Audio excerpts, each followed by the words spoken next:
नमस्कार मित्रांनो, आपण पाहतात एसडी न्यूज 14. तुम्हा सर्वांचं मनपूर्वक हार्दिक स्वागत. धाकटीवाडी येथील मंदिरासह गावातील प्रत्येक घरावर करण्यात आली विद्युत रोषणाई. संपूर्ण देशभरात उद्या 22 जानेवारी हा दिवस रामलीला उत्सव म्हणून मोठ्या उत्साहात साजरा होत आहे. त्यानिमित्ताने अहमदपूर तालुक्यातील शिरूर ताजबंद जवळ असलेल्या व श्री संत गाडगे महाराज यांच्या पवित्र पदस्पर्शाने पावन झालेल्या धाकटीवाडी या छोट्याशा गावात मंदिरासह गावातील प्रत्येक घरावर विद्युत रोषणाई करण्यात आली असून प्रत्येक घरासमोर सडा रांगोळी व दीप लावण्यात आले आहेत.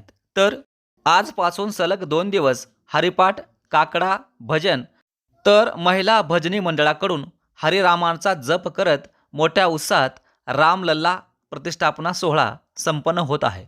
यासाठी गावातील भजनी मंडळ, महिला भजनी मंडळ, व्यापारी, प्रतिष्ठित नागरिकासह तरुणांनी पुढाकार घेतला आहे.